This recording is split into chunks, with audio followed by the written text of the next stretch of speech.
के हिंदी 100 मार्क्स का जो सिलेबस है उसका लेसन 7 ओ सदा निरा करने वाले हैं। इसका सब्जेक्टिव क्वेश्चन आंसर यानी कि लॉन्ग क्वेश्चन आंसर। ओके, तो आप प्लीज़ लास्ट तक इस क्लास को ज़रूर देख लीजिएगा ताकि अच्छे से कंसेप्ट क्लियर हो जाएगा। ओके, आंसर मिलना बड़ी बात नहीं है, बड़ी बात है कंसेप्ट को समझना, उसको दिमाग में इस तरह से स्टोर करना ताकि भूले नहीं, एग्ज़ाम में एक एक शब्द आपको याद आए, ये चीज़ ध्यान रखना है। ओके, और मिशन हमारा क्या है 95% प्लस मिशन। मैं जब से ये अपना मिशन शुरू किया हूँ आप लोग के लिए, तो करीबन लॉकडाउन के पहले से ही शुरू हुआ है, लॉकडाउन के पहले से ही। तो हमारा एक ही मकसद है कि आप जितने लोग भाई स्टडी कर रहे हो उस मकसद से स्टडी करो, 95 प्लस का टारगेट रखो।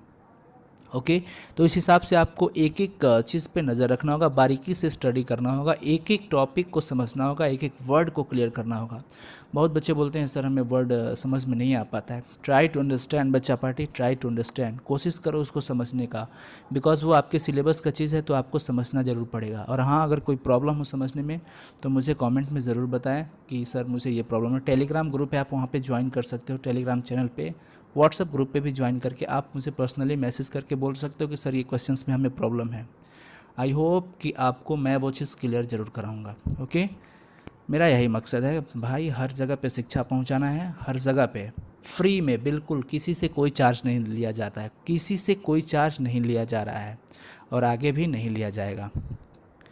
ओके, तो आप लास्ट तक ज़रूर क्लास को देखिए। और इससे पहले अगर आपको मैं एक चीज़ बता देता हूँ कि अगर आप नए हो भाई, तो इससे पहले के भी जो चैप्टर हैं उसका एक एक वर्ड करके मैंने एक्सप्लेन करके समझा रखा है।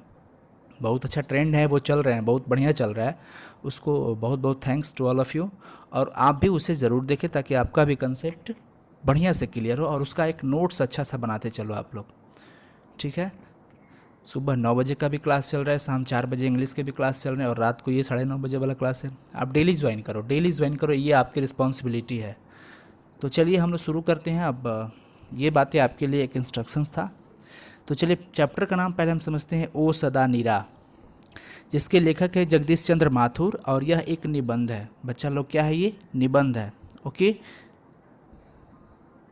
हटो जी, हाँ, तो ये एक निबंध हो गया, आपको ध्यान रखना होगा, ये एक निबंध हो गया जिसके लेखक हैं जगदीश चंद्र माथुर। ओ सदा नीरा का अर्थ क्या होता है?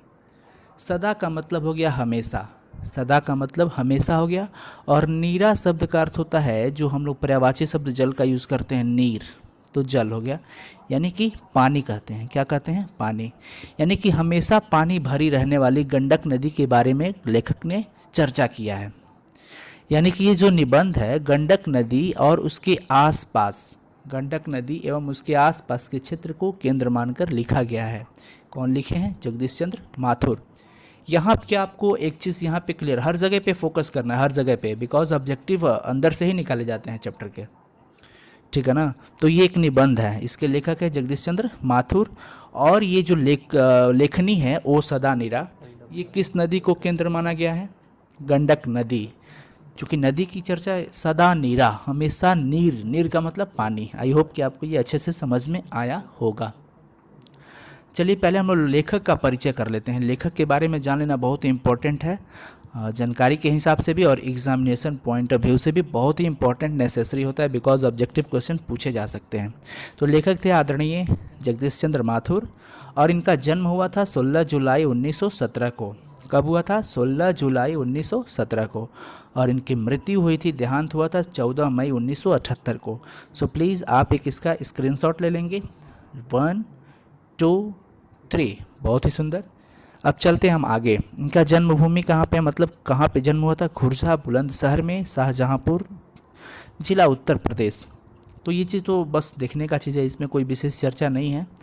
कर्म क्षेत्र इनका क्या था? नाटककार एवं लेखक थे। ये नाटककार थे और लेखक थे। कौन? जगदीश चंद्र माथुर। कार्य इनका क्या था? 1944 में बिहार के वैशाली महोत्सव का बीजारोपण किए थे ये।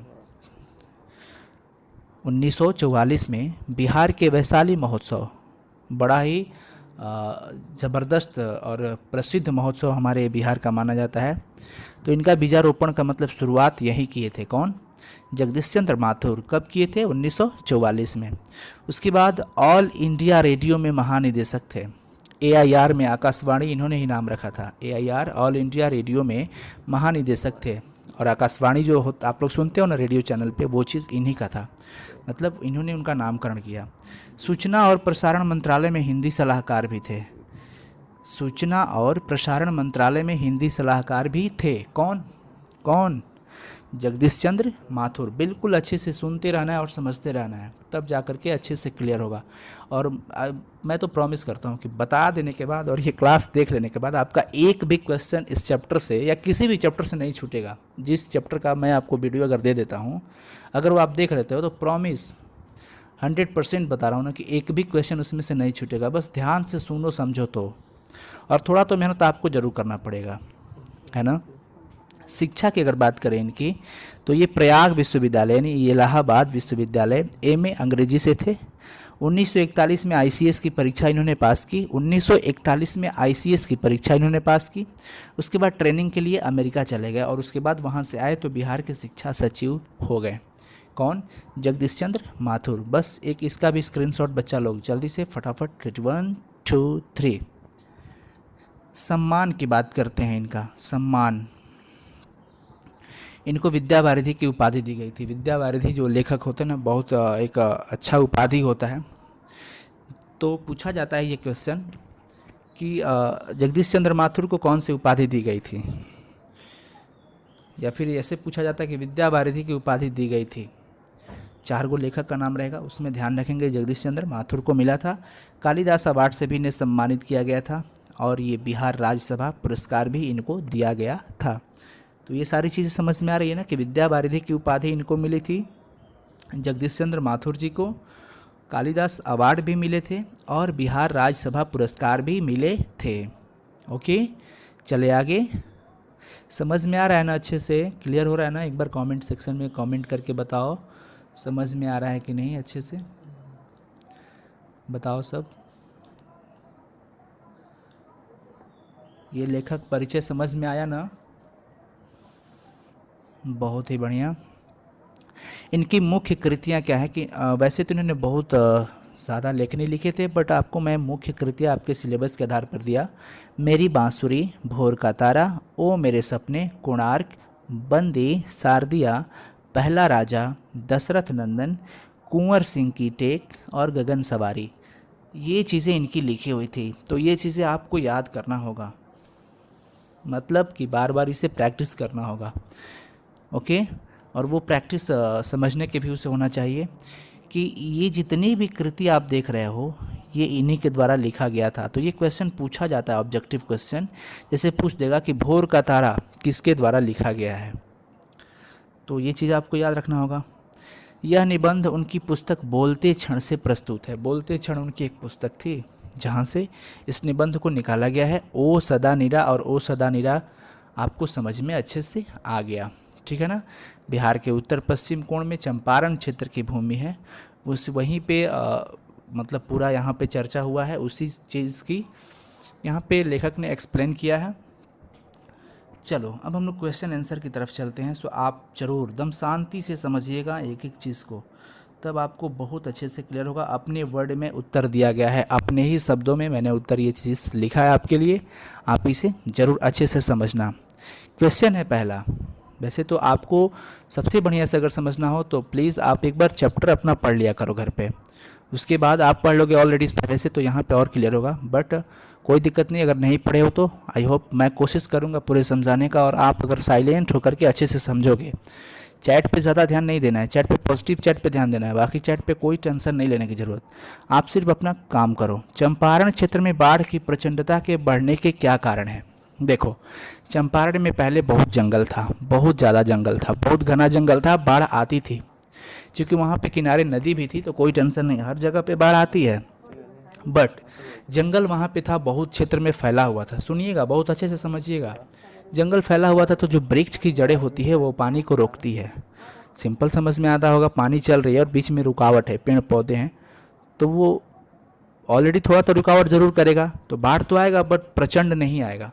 लेकिन एक बार की बात है, ऐसा हुआ धीरे धीरे वृक्ष कटने लगे और कुछ आक्रमणकारी हुए। गयासुद्दीन तुगलक और हरि सिंह देव कर्नाट वंश के राजा थे, इन लोगों के बीच भीषण युद्ध हुआ और उस युद्ध के चक्कर में ये वृक्ष में के अंदर ही मतलब जंगल में छुपे हुए थे, तो वहाँ से तलवारें चलने लगी, बस वृक्षों की कटाई होने लगी। बहुत अपने काट काट कर गए, मतलब वृक्षों को काट काट कर वो लोग रास्ता बनाना शुरू कर दिए। तो इस तरह से क्या हुआ, धीरे धीरे पेड़ों की कटाई होने लगी और वहाँ पे अब समतल हो गया, तो प्रचंड बाढ़ तो जरूर आएगा। देखो समझना है कि चंपारण क्षेत्र में पहले बहुत घना जंगल हुआ करता था, अपना शब्द है, समझ में आ रहा है ना कि चंपारण क्षेत्र में पहले बहुत घना जंगल हुआ करता था जो कि पानी को रोकता था, सही बात है। धीरे धीरे जंगल की कटाई होने के बाद वो महावन समतल हो गया। महावन समझते हो ना, वनों का वन, महावन मतलब विशाल वन था, घना जंगल था, वो धीरे धीरे क्या हो गया, समतल हो गया। समतल का मतलब क्या, वहाँ पे वृक्ष नहीं रहा, बराबर हो गया।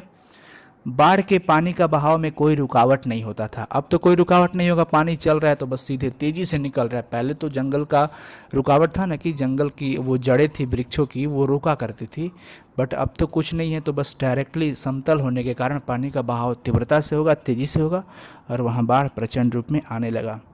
ऐसा नहीं, अगर आप समझ गए हो तो अपने भाषा में भी, अपने शब्दों में भी इसको लिख सकते हो, ठीक है ना।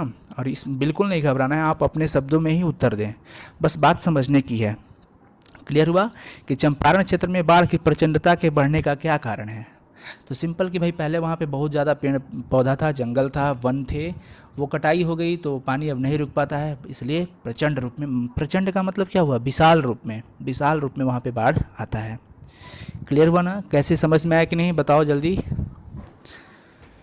हाँ, समझ में आ रहा है ना, बहुत सुंदर। चलते हैं क्वेश्चन नंबर 2 पे। क्वेश्चन नंबर 2, एक एक क्वेश्चन समझना है। क्वेश्चन नंबर 2 है कि इतिहास के कीमियाई प्रक्रिया का क्या आशय है, समझना है इस चीज़ को। कीमियाई प्रक्रिया का मतलब क्या हुआ, देखो किसी जगह पे अगर बाहरी जगह से लोग आकर के बस जाते हैं ना, तो उसको कीमियाई प्रक्रिया कहते हैं। क्या कहते हैं, कीमियाई प्रक्रिया, बाहरी जगह से लोग आकर के बस गए। तो इतिहास की बात हो रही है, मतलब कि प्राचीन समय की बात हो रही है, बीती हुई कहानी, इतिहास, बीती हुई कहानी के बारे में यहाँ पे बता रहे हैं। लेखक का कहते हैं कि चंपारण क्षेत्र में प्रायः लोग बाहर से ही आकर के बसे हैं। लेखक का ऐसा मानना है कि चंपारण के क्षेत्र में लोग प्रायः बाहर से ही आकर के बसे हुए हैं। जैसे उन्होंने बताया कि लेखक, देखो नेपाल और मिथिला की जब विजय यात्रा हुई थी, विजय यात्रा निकली थी, तो उस समय राजा आए थे नान्यदेव, चालुक्य के नृपति भी आए थे, विक्रमादित्य के सेनापति भी आए थे, और वो लोग आए तो यहीं पर बस गए, वो लोग यहीं पे आकर के बस गए। अब बताओ, ये सब इंसान का नाम है यार, ठीक है ना। अब ये मत समझना कि सर ये समझ में नहीं आ रहा है, नान्यदेव का मतलब क्या है, ये इंसान, आदमी का नाम है, ठीक है ना। ये लोग बाहर से आए थे चंपारण में और आकर के यहीं पर बस गए। नान्यदेव ने यहाँ कर्नाट वंश का नींव डाला, कर्नाट वंश शुरू हो गई, कर्नाट वंश के शासक थे यहाँ पे। तो कर्नाट वंश का सबसे पहला राजा कौन था, नान्यदेव, ऑब्जेक्टिव ध्यान रखेंगे। उसके बाद क्या हुआ, ऐसे ही धीरे धीरे अंग्रेज ठेकेदार भी आ गए, पश्चिमी भारत के जमींदार भी आए, पूर्वी बंगाल और दक्षिणी बिहार के विभिन्न वर्ग के लोग यहाँ आकर बस गए। मतलब अलग अलग जगहों से अलग अलग धर्म, अलग अलग जाति, अलग अलग सब लोग आने लगे और आकर के यहाँ पे बस गए। कहाँ पे, कहाँ पे, चंपारण में, ठीक है ना। तो कर्नाट वंश के राजा हरि सिंह देव को मुसलमान आक्रमणकारी गयासुद्दीन तुगलक का मुकाबला भी करना पड़ा था, और उसी समय वहाँ पे जंगल की भी क्षति हुई थी। यही इतिहास की कीमियाई प्रक्रिया है, बताना है। तो हम क्या बताएंगे कि चंपारण क्षेत्र में प्रायः लोग बाहर से ही आकर के बसे हैं, जैसे राजा नान्यदेव, चालुक्य नृपति, विक्रमादित्य के सेनापति, ये लोग बाहर से ही आकर के बस गए। इनके अलावा ठेकेदार भी थे, जो अंग्रेजी ठेकेदार थे, अंग्रेज लोग, पश्चिम भारत के जमींदार लोग भी आए, पूर्वी बंगाल, दक्षिणी बिहार, अनेक अलग अलग जगहों से मजदूर, किसान और भी अलग अलग जाति और अलग अलग धर्म के लोग आए और चंपारण में ही आकर के बस गए। यही एक कीमियाई प्रक्रिया है, जो बाहर से आकर के बस गए। क्लियर हुआ ना। इसको एक बार और आप लोग सुन लेना, वीडियोस ख़त्म होने के बाद एक बार और पढ़ लेना, समझ लेना, अपने भाषा में इसे क्लियर कर लेना। और मैंने ये चीज़ें आपको नोट यहाँ पे इसलिए कर दिया ताकि ये आपको पता चले कि जंगल की क्षति कब हुई थी, किस तरह होती है। तो जब कर्नाट वंश था तो वहाँ के राजा हरि सिंह देव जो बने थे बाद में, पहले तो प्रथम राजा नान्यदेव थे, लेकिन बाद में हरि सिंह देव, और उनको मुसलमान आक्रमणकारी गयासुद्दीन तुगलक के साथ युद्ध करना पड़ा था, और उसी युद्ध में क्या हुआ था, जंगल की क्षति भी हुई थी। और उसके बाद वहाँ पे प्रचंड रूप में बाढ़ भी आने लगा। ठीक है ना। तो आप इसको इसलिए देखो, इसलिए मैंने इसको एक अलग कलर में रख दिया है, यहाँ से यहाँ तक की बातों को अलग कलर में रखा है। इस चीज़ को आप फोकस कर लेना, बढ़िया से समझ लेना। ठीक है ना। यहाँ पे मैंने पॉइंट आउट कर रखा है ऑलरेडी, आपके एग्ज़ाम में बहुत इंपॉर्टेंट होंगे। तो समझ में आ गया, कीमियाई प्रक्रिया का मतलब बाहर से आकर के बसना, और यहाँ पे लोग आकर के बसे थे। कौन कौन आया था? तो बहुत सारे लोग आए थे, अलग अलग धर्म, अलग अलग जाति, अलग अलग समाज के लोग आए थे यहाँ पे। कुछ मैंने यहाँ पे नाम ले रखा है कि प्रथम राजा नान्यदेव चालुक्य के नृपति और विक्रमादित्य के सेनापति भी यहाँ पर आके बस गए। वो लोग कब आए थे? तो जब नेपाल और मिथिला की विजय यात्रा की घोष हुई थी, तब वो लोग यहाँ पे आए थे, और आए तो यही बस गए। समझ में आया ना। तो ये कठिन वर्ड नहीं है, ये आपके बुक का है भाई, इतना तो आपको समझना जरूर पड़ेगा। आप स्टूडेंट हो, 12th स्टैंडर्ड के हो, तो इतना जरूर, इससे पीछे भागोगे तो काम नहीं बनेगा। शब्दों की जानकारी रखना होगा, आपके बुक में है तो शब्द तो जानना ही पड़ेगा, और मैं इसे तोड़ तोड़ के बता रहा हूँ आपको। क्लियर हुआ? क्वेश्चन नंबर 3 पे चलते हैं। धांगड़ शब्द, देखिए अलग अलग जगहों से लोग आए थे, उसमें कई तरह के आदिवासी भी आए थे। थार, थार राजस्थान से निकल शब्द होता है। थार का मतलब थारू, थार जो होता है एक जनजाति थी आदिवासी। उसी तरह से धांगड़, धांगड़ भी थे। ठीक है ना। ये इन लोगों को समझना है बड़ी अच्छे से, घबराना बिल्कुल नहीं है, बहुत अच्छे से समझना है आपको कि धांगड़ शब्द का अर्थ क्या होता है। समझिएगा, बिल्कुल घबराइए नहीं। धांगड़, तो मैं जो बता रहा हूँ पहले उसको सुन लो। इन लोगों को, ये एक आदिवासी जनजाति है, आदिवासी है लोग। धांगड़ क्या है? आदिवासी लोगों को धांगड़ कहते थे। और ये लोग कहाँ से थे? तो बिहार के एक जगह है छोटा नागपुर पठार, छोटा नागपुर पठार, वहाँ से इन लोग को लाया गया था चंपारण में। कहाँ से लाया गया था? छोटा नागपुर पठार से। याद रखना ये क्वेश्चन, मैंने जानबूझ के ये चीज़ बता रहा हूँ आपको, ताकि आपके एग्जाम में एक भी क्वेश्चन न छूटे। कहीं से बोर्ड एग्जाम में क्वेश्चन पूछे जाए, आपके पास जवाब होना चाहिए। यानी कि धांगड़ जो आदिवासी थे वो कहाँ से लाए गए थे? तो दक्षिण बिहार के छोटे नागपुर पठार से लाए गए थे। ठीक है ना। और ये लोग वंशज थे किसके? वंश समझते हो ना, एक वंशज होते हैं जिससे पूरे वंश चलती है, जन्म होते हैं बच्चों का, तो वो चीज़ वंशज हम लोग समझते हैं ना, कि आप मतलब क्या समझें आप, बर्थ आप समझ रहे हो। ओरांव, मुंडा, लोहार आदिवासी जातियाँ हुआ करती थी। ओरांव, मुंडा, लोहार इत्यादि इन लोग के ये वंशज थे, इन लोगों के जन्म उन्हीं लोगों से हुए थे। ठीक है ना। तो ओरांव भाषा जो थी, ओरांव एक आदिवासी के छोटे नागपुर पठार से लाए गए थे। ठीक है ना। और ये लोग वंशज थे किसके? वंश समझते हो ना, एक वंशज होते हैं जिससे पूरे वंश चलती है, जन्म होते हैं बच्चों का, तो वो चीज़ वंशज हम लोग समझते हैं ना, कि आप मतलब क्या समझें आप, बर्थ आप समझ रहे हो। ओरांव, मुंडा, लोहार आदिवासी जातियाँ हुआ करती थी। ओरांव, मुंडा, लोहार इत्यादि इन लोग के ये वंशज थे, इन लोगों के जन्म उन्हीं लोगों से हुए थे। ठीक है ना। तो ओरांव भाषा जो थी, ओरांव एक आदिवासी जाति भी है, और उस जाति की भाषा में अगर धांगड़ शब्द का अर्थ समझा जाए तो होता है भाड़े का मजदूर। क्या होता है? भाड़े का मजदूर, जिन्हें बाहर से यहाँ पर बुलाया गया था कि आप आइए यहाँ पे काम कीजिए, बस शोषण हुआ करता था इन लोग का। तो उरांव भाषा में धांगड़ शब्द का अर्थ होता है भाड़े का मजदूर। ये लोग दक्षिण बिहार के छोटा नागपुर पठार के आदिवासियों के वंशज हैं। इन लोगों को नील की खेती के सिलसिले में बुलाया गया था। 18वीं शताब्दी के अंत तक यहाँ लाया गया था। चंपारण में नील की खेती करने के लिए यहाँ पे इन लोग को बुलाया गया था। किन लोग को? धांगड़ों को। तो धांगड़ क्या थे? भाड़े के मजदूर थे, किसान थे। और ये किसके वंशज है?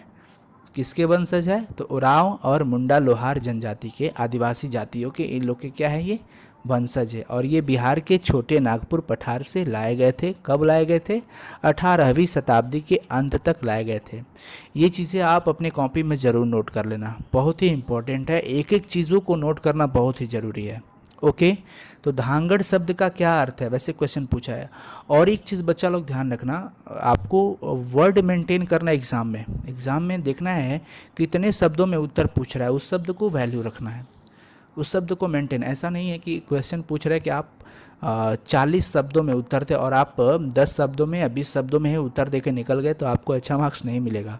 इसलिए स्टूडेंट के लिए सबसे बड़ी एक पॉइंट होती है कि वर्ड मेंटेन जरूर रखना है, वर्ड लिमिटेशन पे ध्यान रखना है। कितने शब्दों में आंसर पूछ रहा है, कितने मार्क्स का क्वेश्चन आंसर है, उस हिसाब से आपको आंसर लिखना होगा।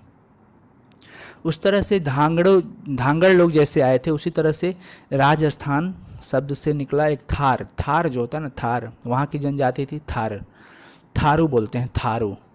और इसका बहुवचन में होता है थारुओ। जैसे धांगड़ तो धांगड़ो, तो थारू तो थारुओ। ये सब जाति आकर के यहाँ पर बसी थी। कब? जब से 1973 के आसपास में इस निबंध को, सॉरी कविता नहीं निबंध है, इसको प्रकाशित किया गया था। और इससे करीब 500-700 वर्ष पहले की बात है, ठीक है ना, करीब 700 वर्ष पहले की बात है। तो उस समय ये लोग आकर के यहाँ पर बस गए थे। कहाँ पे? चंपारण में। तो सबकी कला हुआ करती थी। जैसे थारू जनजाति थी, इनकी अनुपम कला क्या थी? गृह कला। ये लोग घर में बड़ी अच्छे कलाकारी करते थे। थारू जनजाति, धांगड़ की नहीं, धांगड़ तो नृत्य कला करते थे, नृत्य कला इनकी बहुत अच्छी थी। लेकिन थारुओं की जो कला थी वो गृह कला थी, घर के अंदर बहुत अच्छे अच्छे कलाकारी किया करते थे। देखिए नेक्स्ट क्वेश्चन, इनके कलाकारी के बारे में ही वो क्वेश्चन होगा। समझ में आ रहा है ना? देखो ये क्वेश्चन आ गया कि थारुओं की कला का परिचय पाठ के आधार पर दे। आंसर बड़ा है या छोटा ये मैंने नहीं रखता, आपको समझ में आया कि नहीं ये बहुत बड़ा मैंने रखता है। आप अगर किसी चीज़ को समझ गए हो तो उसको छोटा रूप में भी लिख सकते हो, और उसको अगर आप चाहो तो एक्सपेंड करके बड़ा भी कर सकते हो। ये आपके ऊपर डिपेंड करता है, इसलिए आपको विशेष ध्यान रखना है समझने पे। थारुओं की कला का परिचय अपने पाठ के आधार पर दे।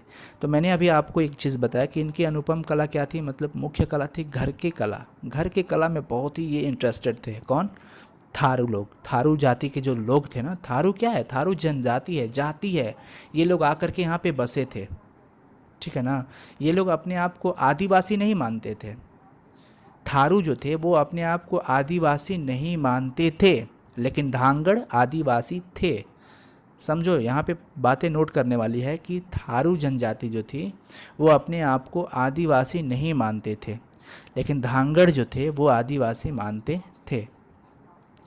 देखिए इन लोग की ज़िंदगी में बहुत कला मायने रखता था, कला बहुत ही मायने रखता था। थारुओं के लिए कला उनका महत्वपूर्ण अंग है। उनकी कला वास्तव में सराहने के योग्य है, बड़प्पन योग्य है। समझना है, आप अपने से भी इसमें वर्ड जोड़ सकते हो। उनकी कला वाकई सराहने के योग्य है, क्योंकि वो क्या करते थे, वो अपने घर में धान समझते हो ना, चावल वाला जो धान उपज होता है खेत में, तो धान को रखने के लिए वो बनाते थे बर्तन। एक पात्र हुआ करता था जिसे हम लोग खांची भी कहते हैं, गांव देहातों में उसे खांची के नाम से जाना जाता है, खांची।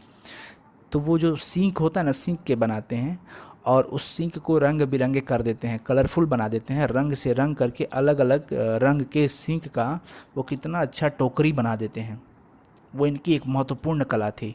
देखो वे अपने घरों में धान रखने के लिए कई तरह के रंगों वाली सींक से, सींक समझते हो ना, सींक, उससे टोकरी, टोकरी क्या है, पात्र बनाते थे। कौन? थारू लोग, थारू जाति के जो लोग थे ना, वे अपने घरों में धान रखने के लिए वो पात्र बड़ी अच्छे से बनाया करते थे, रंग बिरंगों। और देखो झोपड़ी के अंदर प्रकाश के लिए तो भाई दीपक बनाना है, दिया। तो झोपड़ी में प्रकाश के लिए जो दीपक थे उसमें भी उनकी कला नज़र आती थी, बड़ी अच्छा कलाकारी उनमें भी था। बहुत अच्छे तरीके से ढंग से दिए बनाया करते थे वो प्रकाश के लिए।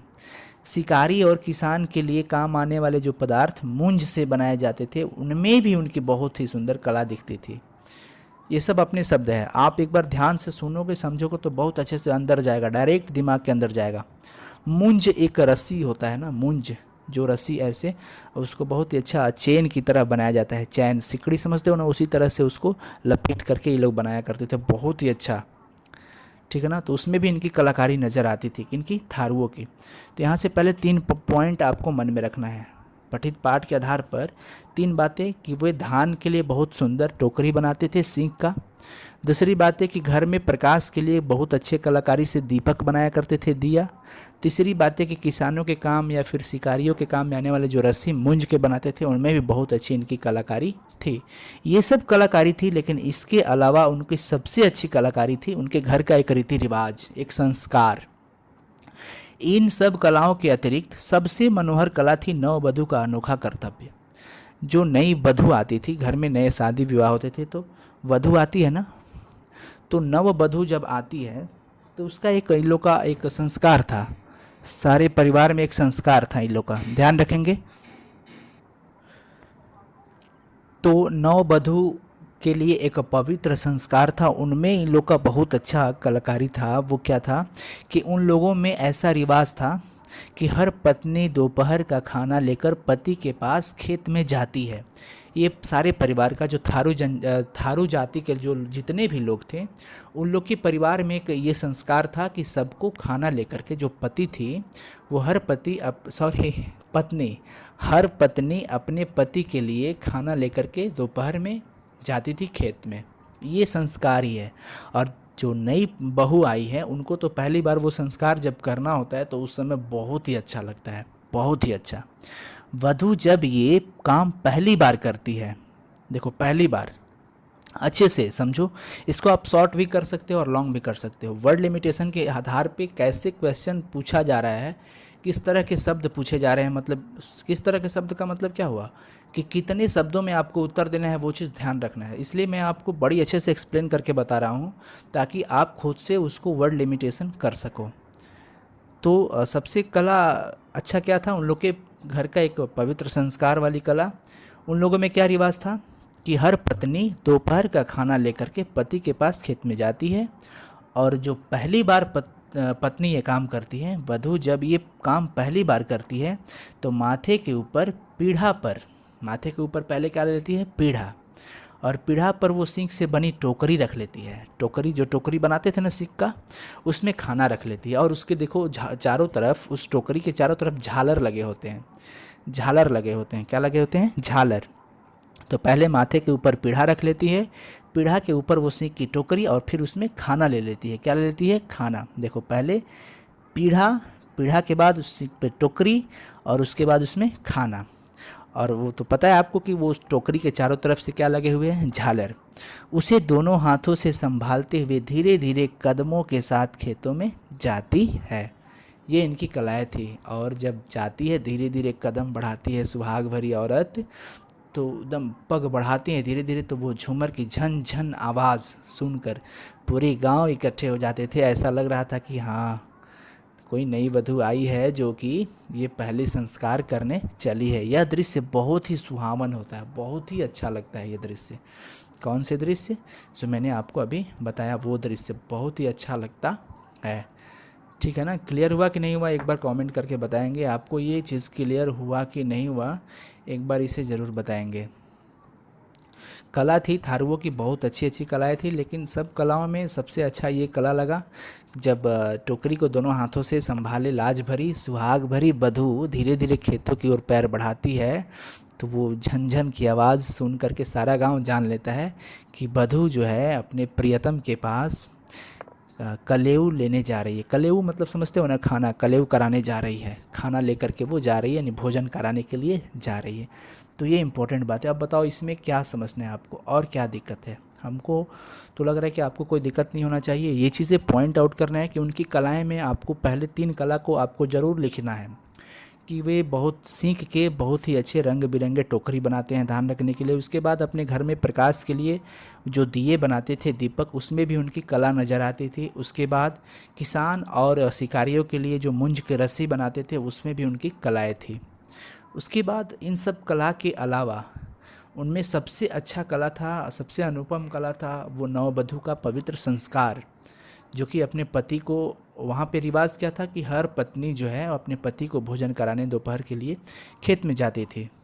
और पहली बार जो करती है तो पहली बार माथा पे पीढ़ा रख के वो टोकरी, टोकरी में खाना और चारों तरफ से झालर होते हैं, और दोनों हाथे से पकड़ कर उसे धीरे धीरे पैर बढ़ाते हुए जाती है। झनझन की आवाज़, पूरे गांव जान लेता है कि वधू जा रही है अपने प्रियतम के पास कलेऊ कराने। अब समझ में आ गया ना। तो हमारे ख्याल से ये चीज़ उत्तर आपके लिए बहुत ही अच्छे से समझ में आया होगा। अब आप इसको वर्ड लिमिट अपने से कर सकते हो।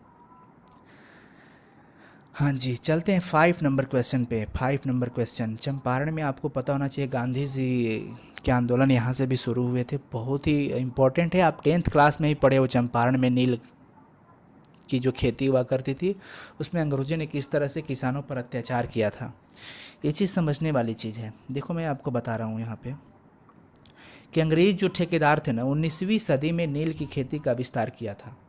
अब बताओ, ये चीज़ मैंने जानबूझ के लिखा ताकि 19वीं सदी आपको याद रहे कि अंग्रेज़ ने चंपारण में नील की खेती का आविष्कार कब किया था, मतलब शुरू कब किया था, आविष्कार नहीं, विस्तार कब किया था। तो आपको याद रखना 19वीं सदी।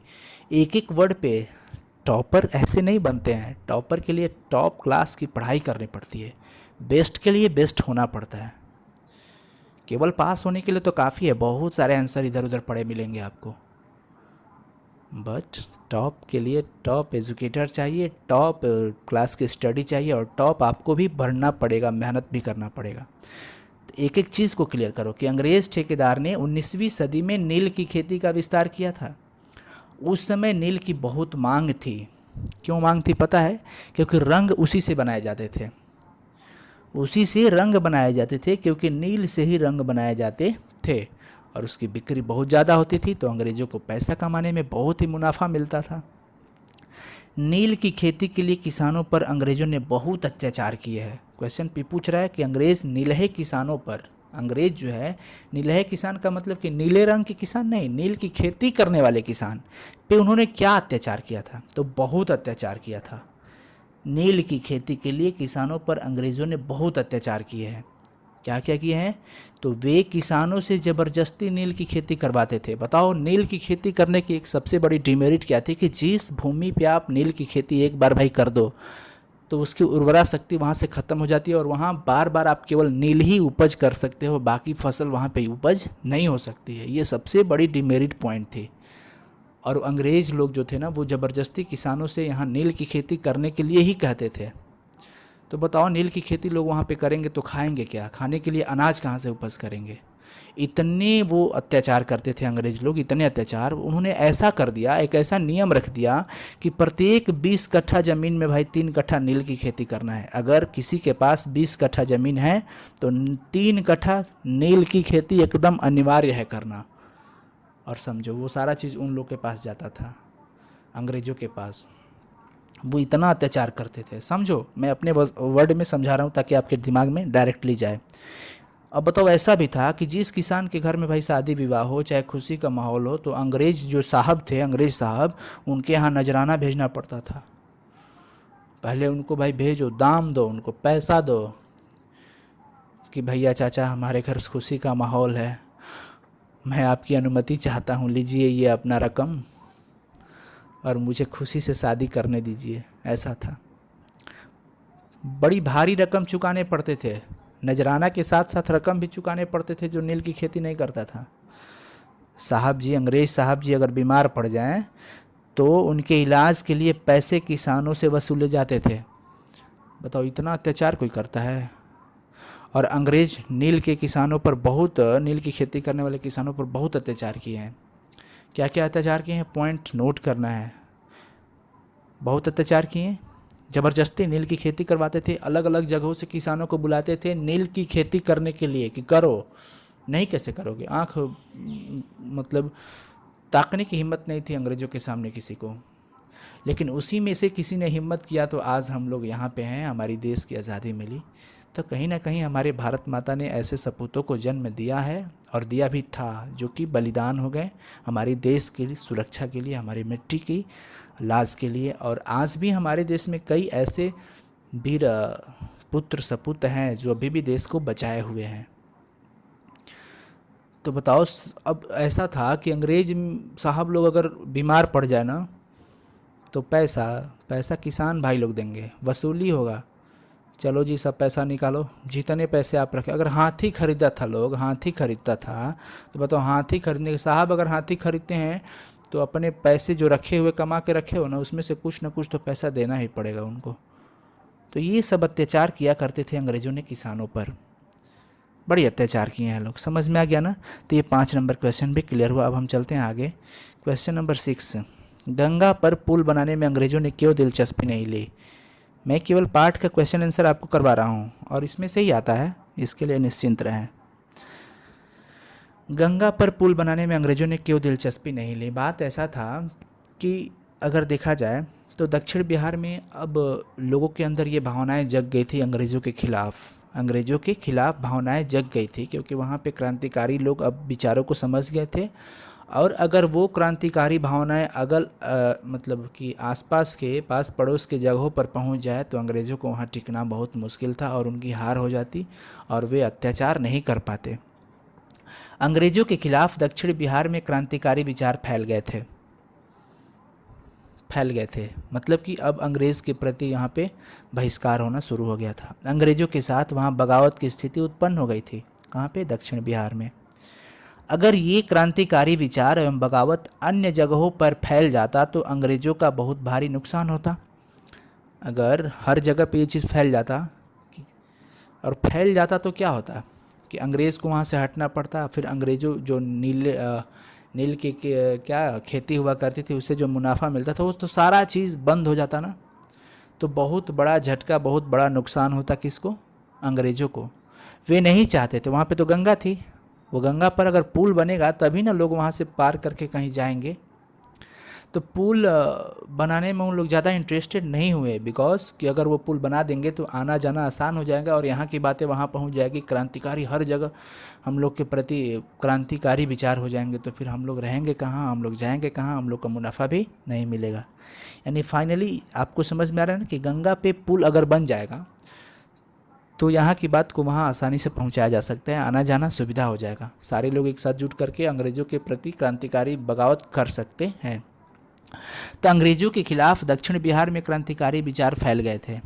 अंग्रेज़ों के साथ वहाँ बगावत की स्थिति उत्पन्न हो गई थी। अगर ये क्रांतिकारी विचार एवं बगावत अन्य जगहों पर फैल जाता तो अंग्रेज़ों का बहुत भारी नुकसान होता। और कोई चाहेगा कि हमारा नुकसान हो, और अंग्रेज नहीं चाहते थे कि ये क्रांतिकारी विचार अन्य जगहों पर फैले। इसीलिए वे गंगा पर पुल बनाने में दिलचस्पी नहीं ले रहे। दिलचस्पी का मतलब उत्सुकता, जागरूकता, वो नहीं चाहते थे ज़्यादा कि भाई जल्दी से जल्दी यहाँ पे पुल बने, ये नहीं चाहते थे। क्यों? क्योंकि अगर पुल बन जाएगा तो यहाँ के विचार वहाँ पहुँच जाएंगे, सारे लोग इधर उधर जा करके कह देंगे, हल्ला मच जाएगा और फिर हम अंग्रेज़ों को भागना यहाँ से पड़ जाएगा। इसलिए वे नहीं चाहते थे कि जल्दी से जल्दी यहाँ पे पुल बने। कहाँ पे? गंगा पे। तो आप इसको अच्छे से अपने शब्दों में भी लिख सकते हो कि दक्षिण बिहार के क्रांतिकारी विचारों को अंग्रेज नहीं चाहते थे कि अन्य जगहों पर जाएं, इसलिए वे लोग पुल बनाना नहीं चाहते थे, वे पुल बनाने में दिलचस्पी नहीं लिए। लेकिन मैं बार बार बोल रहा हूँ, वर्ड लिमिट पे ही ध्यान रखना। एग्ज़ाम में कितना शब्द का उत्तर खोज रहा है उसके हिसाब से उत्तर देना और अपने शब्दों में उत्तर देने का ज़्यादा कोशिश। चलो आगे चलते हैं। क्वेश्चन नंबर 7, चंपारण में शिक्षा की व्यवस्था के लिए गांधी जी ने क्या किया?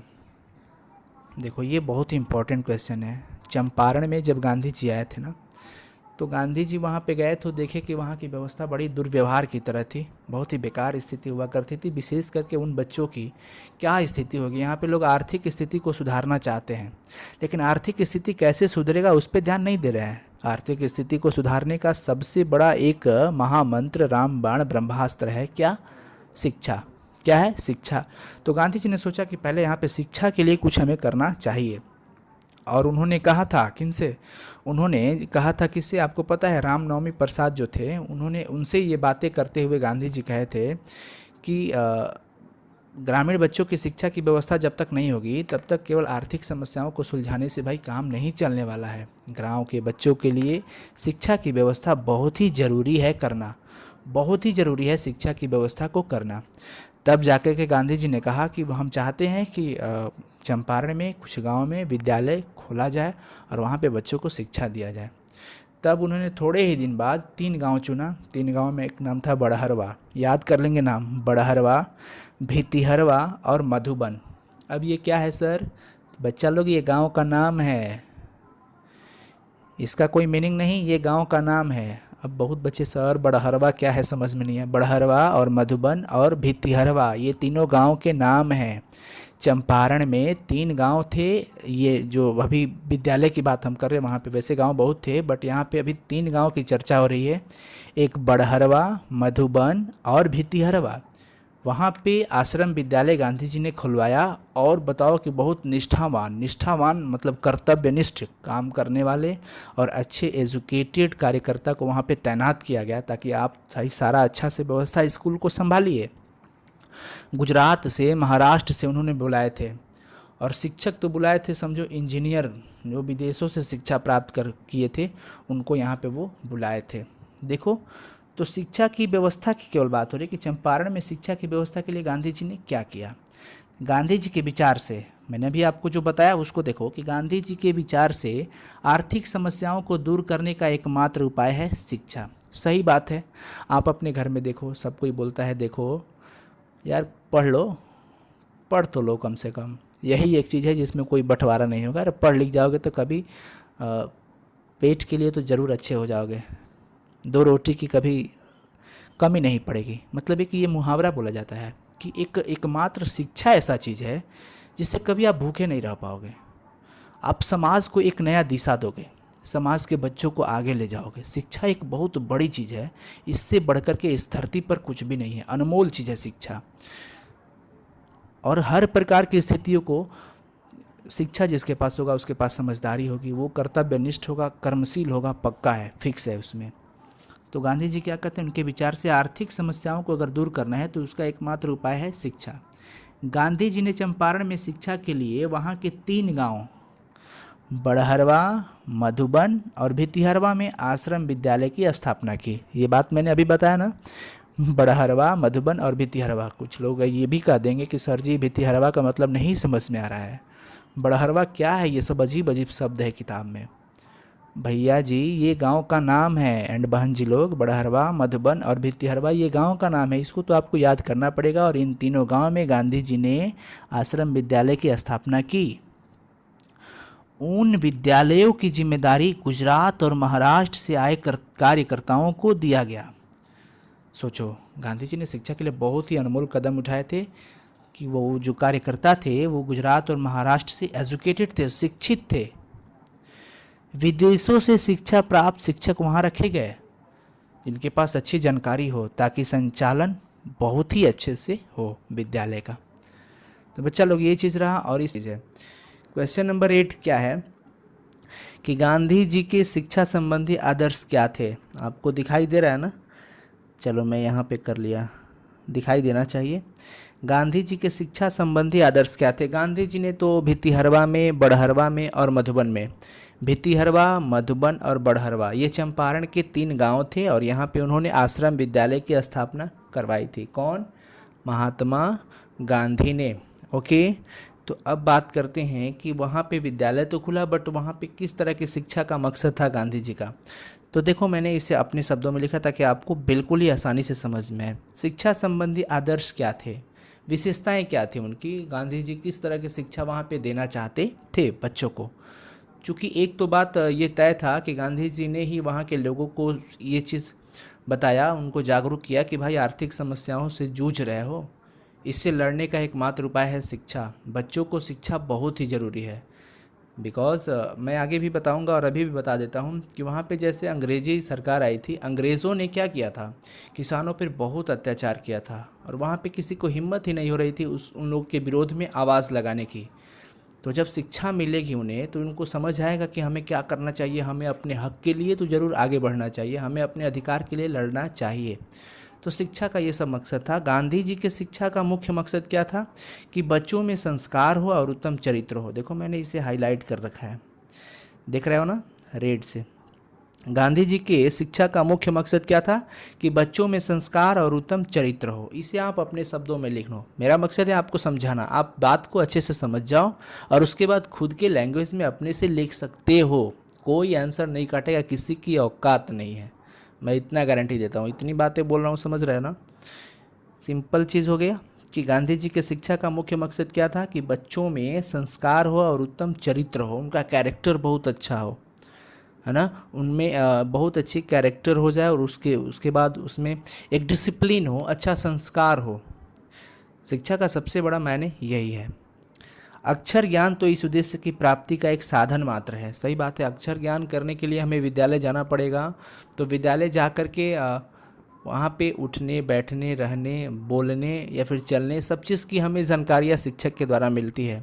तो अक्षर ज्ञान के बहाने, अक्षर ज्ञान के माध्यम से, अक्षर ज्ञान के साधन बना करके हम वो शिक्षा लेने जाना, मतलब हमें उस शिक्षा को लेने जाना पड़ेगा कि शिक्षा को जिसमें संस्कार और उत्तम चरित्र की बातें हो। गांधी जी चाहते थे कि बच्चों को उन लोगों से शिक्षा मिले जिनके चरित्र भी बहुत अच्छे हो, जो गुणवान हो, जिनके अंदर बहुत अच्छे पवित्र संस्कार हो। अक्षर ज्ञान के लिए तो बस अक्षर ज्ञान तो बस एक सहारा था, साधन था इस उद्देश्य को प्राप्त करने के लिए। वर्तमान शिक्षा पद्धति जो है ना, वो छोटे बच्चों के चरित्र और बुद्धि का विकास करने के बजाय उन्हें बौना बना देती है। वर्तमान शिक्षा पद्धति, आज की जो शिक्षा पद्धति है वो ठीक है, देखो समझने की चीज़ है, सिंपल सा। हमें संस्कार अपने परिवार से मिलता है, हमें संस्कार अपने परिवार से मिलता है, चरित्र भी सीखने को मिलता है परिवार से, ठीक है। उसके अलावा पहले के गुरुकुल में, पहले गुरुकुल बोला जाता था, आज तो इंस्टीट्यूट वगैरह, एकेडमिक, विद्यालय सब कुछ बोला जाने लगा। लेकिन पहले जहाँ पे शिष्य लोग पढ़ाई करते थे, अध्ययन प्राप्त करते थे, मतलब कुछ सीखते थे, शिक्षा प्राप्त करते थे, उसे गुरुकुल कहा जाता था। गुरु शिष्य का संबंध था। आज टीचर, शिक्षक वगैरह वगैरह सब हो गया है, कुछ भी ठीक है, बढ़िया बात है। बट वर्तमान शिक्षा पद्धति जो है, गांधी जी कहते हैं कि ये जो पद्धति है ना, वो छोटे बच्चों के चरित्र और बुद्धि का विकास उतना नहीं कर पाती है, उन लोगों को वो बौना बना देती है। बौना का मतलब छोटा, हाइट में छोटा नहीं, विचार में छोटा। बिकॉज विचार उनका तभी बड़ा होगा जब उनको एक उत्तम संस्कार के बारे में बताया जाए, उन्हें समाज के बारे में यानी कि व्यवहारिक ज्ञान उन्हें दिया जाए, तब वो उनका उत्तम विचार होगा और वो बौने नहीं हो पाएंगे। बौने का मतलब बच्चा लोग यहाँ पे ये नहीं समझना है ना कि वो हाइट में छोटे हो जाएंगे, ऐसा नहीं है। देखो अगर आप चल रहे हो, रास्ते में हो, 5, 10, 20 जितने भी लोग आपको देख रहे हैं, तो आपके चाल चलन से आपके परिवार का वो पता लगा लेंगे कि आप किस टाइप के परिवार से बिलोंग करते हो। अगर आपकी चाल चलन बहुत अच्छा हो, सभ्य हो, तो वो ज़रूर वो गेस करेंगे कि नहीं, ये तो बच्चा बड़ी सभ्य परिवार से होगा, बिकॉज इसके रहन सहन, चाल चलन ही बता रहे हैं। बातचीत हो जाए तो बातचीत से तो और अच्छे से पता चल जाता है किसी का कि उसके अंदर क्या है, किस टाइप का वो आदमी है, उसका व्यवहार क्या है ना। अब लॉफर की तरह बाजू ऊपर उठाए हुए हैं, बाल इस तरह से किए हुए हैं, मतलब जो हमारे समाज में वो स्वीकृत नहीं है, अगर हम उस चीज़ को करें तो हमें समाज के लायक नहीं समझा जाएगा। मैं ये नहीं कहता कि बाल बढ़ाना गलत है, बाजू उठाना गलत है, मेरा मतलब वो नहीं है। मेरा मतलब ये है कि जो चीज़ हमारा समाज स्वीकार नहीं करता है, अगर वो हम करें तो हमें संस्कारहीन कहा जाएगा, संस्कार विहीन, अनुशासनहीन, चरित्रहीन भी कहा जा सकता है। तो गांधी जी का यही मकसद था कि वर्तमान शिक्षा पद्धति को ज़्यादा वो वैल्यू नहीं दे पाते थे, बिकॉज वो कहते थे कि अक्षर ज्ञान तो बस एक साधन है। मुख्य मकसद था, मेन मकसद था उनको संस्कार देना और चरित्र देना, ठीक है ना। ऐसा नहीं है कि आपसे अगर पूछा गया कि भाई आप बताओ ओम का नियम, अगर बता दोगे ना तभी आपका संस्कार अच्छा है, नहीं बताओगे तो अच्छा संस्कार नहीं है, ऐसा नहीं ना होता है जी। संस्कार की पहचान किताबी ज्ञान से नहीं होता है। किताबी ज्ञान से आपके टैलेंट का पता चलेगा कि आप अपने अध्ययन सामग्री से कितना चीज़ पढ़ा, कितना जाना, ठीक है ना। मेरा मकसद है समझाना, मैं एक ही क्वेश्चन को बहुत ज़्यादा देर तक समझाता हूँ, यही कारण है कि आप लोग को अच्छे से समझ में आता है, ये मेरा उम्मीद है। क्या ये सही उम्मीद है? समझ में आ रहा है ना? एक बार कमेंट सेक्शन में बताओ तो भाई, सबको समझ में आ रहा है ना? जुड़ गए हैं बहुत ही लोग, बहुत ही सुंदर भाई।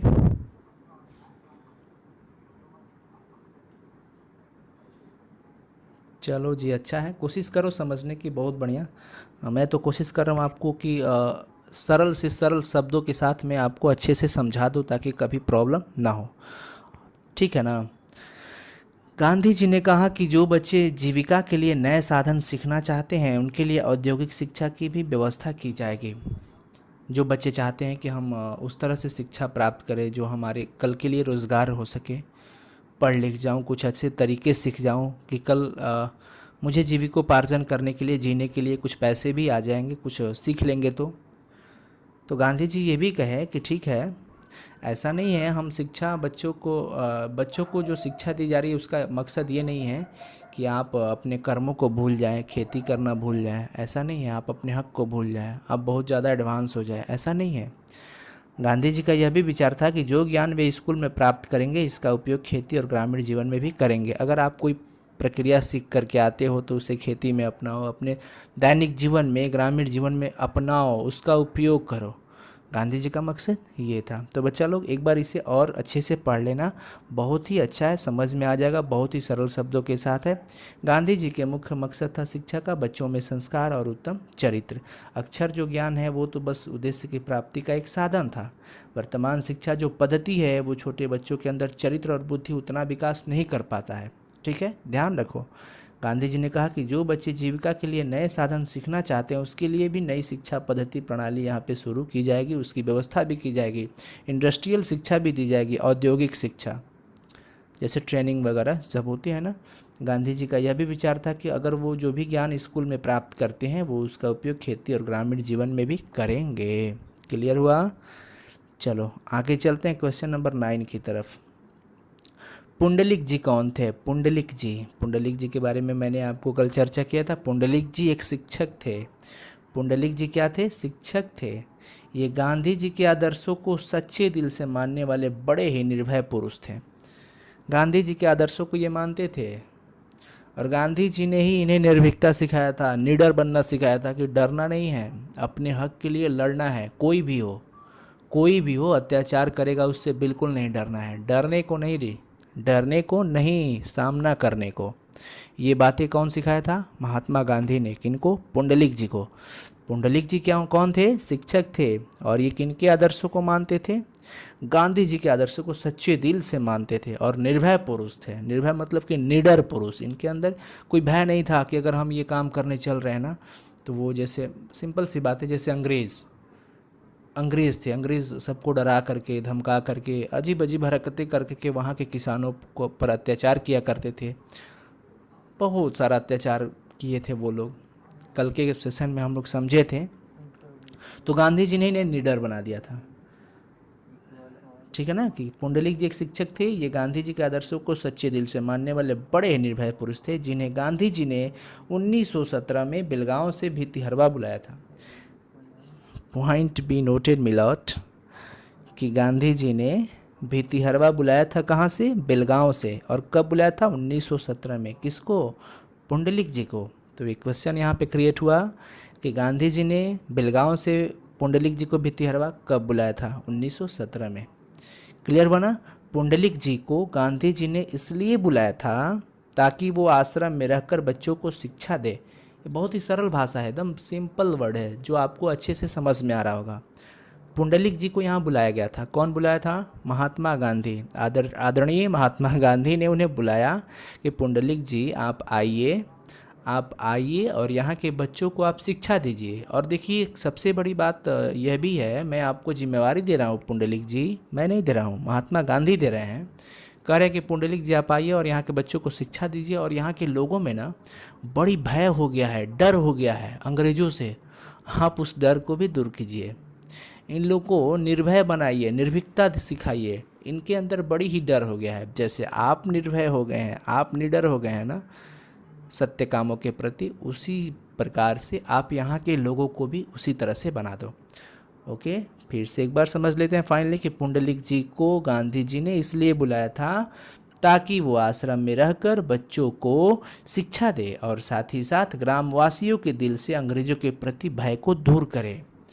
सही बात है, ये पुंडलिक जी ने किया था। और पुंडलिक जी ने खुद की ये शिक्षा कहाँ से सीखी थी? गांधी जी से।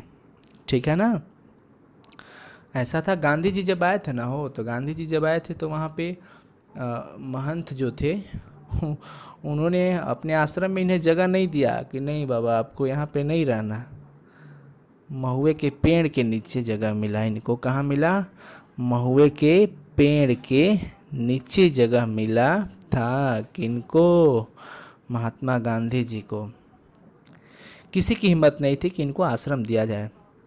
तो मठ के महंत जो थे ना वो महुए के पेड़ के नीचे जगह दिए, बेचारे वो बड़ी काम आ गए। ठीक है ना।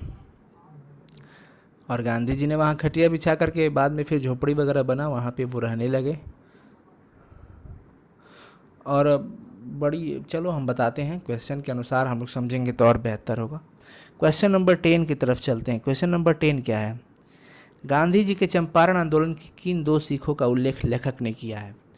गांधी जी ने जब चंपारण आंदोलन किया, मतलब कि वहाँ के लोगों को जागरूक किया, नील की खेती से छुटकारा दिलवाई, तो वहाँ पे दो सीख लर्निंग, जैसे होता है ना कि हमें इस पाठ से क्या शिक्षा मिलती है, क्या सीख मिलती है, वो सीख के बारे में बताया गया है। ना कि हिंदू मुसलमान सिख ईसाई वो वाला सीख नहीं है, ये लर्निंग वाला सीख है। तो गांधी जी के चंपारण आंदोलन की किन दो सीखों का उल्लेख लेखक ने किया है, तो मैं आपको बता रहा हूँ, पहले सुन लो उसके बाद स्क्रीन पे पढ़ना। पहले सुन लो, देखो यहाँ पे दो मुख्य बातें थी। एक तो यह था कि भाई निडर होना है, डर को हटाना है, अंग्रेज क्या कर लेंगे, क्या करेंगे, आखिर हम कब तक डर के सहम के इन लोगों के पैरों के नीचे रहेंगे, कब तक, हमें अपने अधिकार के लिए, हक के लिए लड़ना चाहिए। ठीक है ना। एक बार की बात है कि एक एमन साहब थे, ठीक है ना, कौन थे, एमन साहब, वो अंग्रेज़ साहब थे, अंग्रेज़ थे, ठीक है ना। तो बड़ा ही मतलब अत्याचारी था वो किसी का कभी कभी कुटिया आश्रम घर जला दिया करता था, किसी को बिना गलती के ही जेल में ठूंस दिया करता था, बड़ी ही मतलब क्या बोले, अत्याचारी था, ठीक है ना। तो एक बार की बात है कि एक कायदा था, पहले एक नियम कानून ऐसा था, पहले सुन लो स्टोरी, मैं आपको बता रहा हूँ ताकि अच्छे से क्लियर हो। कायदा ऐसा था कि जब भी वो अंग्रेज साहब आते थे ना घोड़े से किसी के दरवाजे पर, तो घर के जो मालिक थे वो जा कर के घोड़े का लगाम पकड़े, ये नियम था। गांधी जी ने पुंडलिक जी को ये बातें बताया था कि देखो पुंडलिक जी, अपना हक के लिए लड़ना है और किसी से डरने को नहीं, सामना करने को। तो एक बार एमन साहब जो थे, अंग्रेज साहब जो थे, वो एक बार पुंडलिक जी के पास आए, तो पुंडलिक जी ने कह दिया कि नहीं भाई, मुझे नहीं आना लगाम पकड़ने के लिए, बोल दो उसे कि उसे आना है तो मेरे कक्षा में प्रवेश करे, मेरे रूम के अंदर, मेरे कमरे के अंदर, यानी मेरे कक्ष में वो आए, खुद से आए, मैं नहीं उठने का। मचे को राम, वाह, पहला ये बंदा जो कि अंग्रेजों के खिलाफ आवाज़ उठाया। तो ये निर्भीकता गांधी जी ने पैदा कर दिया था वहाँ पे। पहले गांधी जी ने पुंडलिक जी को दिया और पुंडलिक जी ने पूरे गांव वासियों को सिखाया। तो पहली शिक्षा थी निर्भीकता, डर को भगाना, पहली शिक्षा। दूसरी शिक्षा क्या थी कि वहाँ पे जब आंदोलन छिड़ गए थे तो बहुत सारे लोग कुछ भी बोलते थे, कहीं कहीं से बेकार की भी खबरें आ जाती थी। बट गांधी जी में सबसे बड़ी ईमानदारी क्या थी कि वो किसी की बातों को जल्दी सुनते नहीं थे। पहले उसे, मैंने जैसे कोई भी खबर हो, कोई भी सूचना हो, कोई भी बातें हो, तो पहले वो खुद से जा कर के वहाँ पे जांच पड़ताल करते थे, बात सत्य है कि नहीं है, वो चीज़ पहले खुद से जानते थे। जांचने के बाद, जान जाने के बाद, तब वो कुछ वहाँ पे उस पे स्टेटमेंट दिया करते थे, बोलते थे या फिर लिखा करते थे। अगर खुद से नहीं हो तो अपने प्रिय मित्र वर्ग को भी वहाँ भेज करके सही जानकारी की के लिए वहाँ पे भेजते थे, ताकि आपको सही चीज़ें पता चल जाए, ठीक है ना। तो ये दो मुख्य शिक्षा है। अब हम क्वेश्चन आंसर की बात करते हैं, आप पढ़ भी लिए होंगे, वैसे सुनो, क्लास बीच में मिस मत करो, क्लास बीच में मिस मत करो यार, तुम्हारे लिए ही तो बोल रहा हूँ, मुझे क्या फ़ायदा है, आप खुद के लिए पढ़ो। गांधी जी के चंपारण आंदोलन के दो मुख्य सीख हैं, कितने, दो, मैंने अभी आपको बताया, निर्भीकता और ईमानदारी, ठीक है ना। गांधी जी ने निर्भीक होने की शिक्षा पुंडलिक जी को दी। मैंने समझाया अभी ना कि गांधी जी ने पहले किसको बताया, पुंडलिक जी को। आई होप कि आपके दिमाग में बड़ी अच्छे से ये एंट्री कर रहा होगा। हमको तो भाई मज़ा आ रहा है, आपको आ रहा है कि नहीं। गांधी जी ने निर्भीक होने की शिक्षा पुंडलिक जी को दी और पुंडलिक जी ने वो शिक्षा पूरे गांव वालों को दी। अपने शब्दों में तो लिखना है इसे, सिंपल समझ गए ना कि गांधी जी ने निर्भीकता की शिक्षा पहले पुंडलिक जी को दिया और पुंडलिक जी ने वो शिक्षा पूरे गांव वासियों को दे दिया, सिंपल। गांधी जी में सबसे बड़ी विशेषता ईमानदारी की यह थी कि सत्यता को तोलना, किसी भी खबर में, किसी भी न्यूज़ में कितना सच है वो उसे तोल लेते थे, मतलब कि जान लेते थे। अर्थात वो आंदोलन के समय किसी भी खबर के बारे में सुनते थे तो पहले उसे अच्छे तरीके से अपने अनुसार जांच पड़ताल कर लेते थे, उसके बाद कुछ लिखते थे या बोलते थे। कोई भी एक्शन वो डायरेक्ट नहीं लिया करते थे, समझदारी थी उनके अंदर कि पहले किसी भी बात को जान लें, इसके अंदर क्या है, कितनी सत्यता है, क्या ये बात सच है या फिर झूठ है या फिर अफवाह है। आजकल तो प्रत्यारोप, आज के समय में वैसा थोड़ी रहता। आज के समय में तो न्यूज़ पे, फ्लैश पे, Facebook, WhatsApp, Twitter, this that, हम जितने भी सोशल मीडिया से वहाँ पे फैल जाएंगे तुरंत, लोग बेकार में आरोप भी लगाया करेंगे। तो वो चीज़ नहीं था, गांधी जी के अंदर आरोप प्रत्यारोप की बातें अलग थी वो किसी भी खबर को सुनते थे तो पहले जांच लेते थे, ठीक है ना। ये चीज़ें उनमें बहुत ही इम्पोर्टेंट था, बहुत ही इम्पोर्टेंट। ये चीज़ समझने का है, जानने का है। चलो आगे चले ना, उम्मीद करते हैं आपको अच्छे से समझ में आ गया होगा। समझ में आ रहा है ना। मैं आपसे एक यहाँ पे क्वेश्चन करूँगा, कि बताइए फटाफट से कि जो लेखक थे जगदीश चंद्र माथुर जी का मृत्यु कब हुआ था। बताओ, मैं मृत्यु ही पूछ दिया आपसे। बताओ तो जल्दी से कमेंट करो कि जगदीश चंद्र माथुर जी का मृत्यु कब हुआ था। मैं आपको कल बताया था, चीटिंग कोई नहीं करेगा। ऐसा नहीं कि वीडियो स्किप करके या छोड़ करके फटाफट से जा करके उसे पहले देख लेते हैं तब बोलेंगे। नहीं नहीं नहीं, ईमानदारी। अभी मैंने आपको ईमानदारी के बारे में बताया। बताओ जगदीश चंद्र माथुर जो लेखक हैं इस निबंध के, उनकी मृत्यु कब हुई थी। बताएंगे फटाफट से। उनकी मृत्यु कब हुई थी।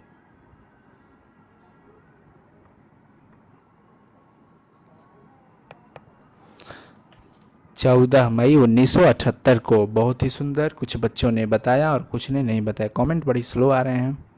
14 मई 1978 को। बहुत सुंदर। मन लगा के पढ़ो यार, मन लगा के पढ़ो। क्वेश्चन नंबर 11 है। देखो, अब सोच रहे हो सर इसका उत्तर। सिंपल चीज़ है। यह पाठ आपके समक्ष कैसे प्रश्न खड़ा करता है। यह पाठ तो ये मैंने आपके लिए दिया, ऐसा नहीं सोचना कि ये मैं छोड़ दिया। नहीं नहीं नहीं, यह पाठ आपके समक्ष, आपके अकॉर्डिंग बात हो रही है ना, तो आप अपने व्यू में इसका उत्तर देना, ठीक है ना। मैं अपने समक्ष आपको बता रहा हूँ कि ये ऐसा प्रश्न खड़ा करता है कि मानव, मैं शुरू से बता रहा हूँ, ज़रा सुन लेना, आपको हिंट मिल जाएगा। पहले क्या था, गंडक नदी के किनारे या फिर चंपारण की धरती पे पहले घना जंगल था। ऐतिहासिक प्राकृतिक चीज़ था। मानव ने उसे नष्ट कर दिया। मानव ने कई प्रतिमाएं नष्ट कर दी, कई धर्म स्थल भी नष्ट कर दिए। फिर इसके साथ साथ वहाँ पे अंग्रेज सरकार आती है, मानव को ही दबाना शुरू करती है। देखो ये अजीब से प्रश्न खड़े हो रहे हैं।